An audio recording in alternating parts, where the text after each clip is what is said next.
My name is Billy Freeman. I'm 31 years old, and I've been a Christian for just over 5 years now. I grew up Roman Catholic, so sharing your faith was non-existent. When I became a Christian, I believe that it was something that I just kind of kept to myself and I lived out on my own. It wasn't really something that you would outwardly express or share or bring up in conversations with others per se. Fast forward a couple of years, I had started to learn a little bit more about why it was important and necessary to speak the gospel of Jesus Christ. But I wasn't quite sure how to do that. When I came here and had the opportunity to take this class, I think this really helped me dive a lot deeper into the burning passion I had to share my faith with others, but maybe not quite sure how to do it.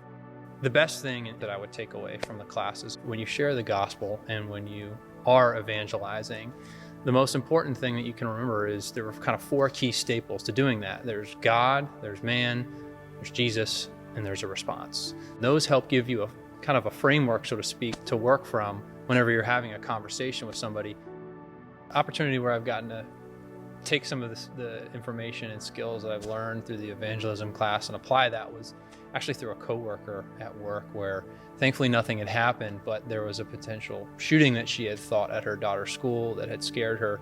And I got to share with her a little bit about how we live in a real, like a sin-sick world, so to speak, where we see sin in this world. And unfortunately that results in cancer and shootings and all these other horrific things. But it also opened up the conversation to understand how we have a Savior and a Redeemer that has ultimately defeated sin and defeated death. While there's certainly fear of man and anxiety and nervousness that are involved in that, especially if it's a new person or what have you, I think that the classes help equip me understand what are the key things that I want to be doing and saying in a conversation with somebody, or what are some conversation starters I can have with them if I see them on an ongoing basis.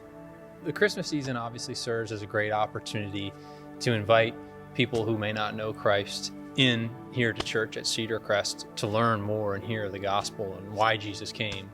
But alternatively, one of the most important things that we learned about evangelism in our class was that it's developing a culture of evangelism. So as you go out in your personal life as a disciple of Jesus Christ, whether that's in your workplace, in your school, in your home, with your friends, or with other people that you know, it's taking a mentality of sharing the gospel with those people and being intentional in developing relationships and offering an opportunity to share what your personal testimony is, sharing the gospel of Jesus. And through that, you ultimately have opportunities and inroads to have more personal and intimate conversations with people that will open up avenues and opportunities to share the gospel. Being here at Cedar Crest, one of the things that my wife and I, have been so grateful for is not only the faithful proclamation of the word and the gospel, but how would they equip us to become disciples, or how to faithfully be disciples of Jesus Christ in our everyday lives.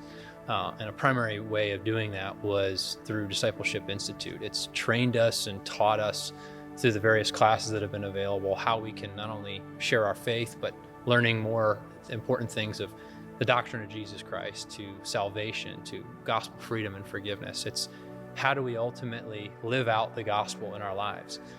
That was one of the most rewarding and grateful things that we could have here at Cedar Crest, is to be involved in a discipleship class and a church that's intentional in equipping their people to live out the gospel of Jesus Christ in their lives.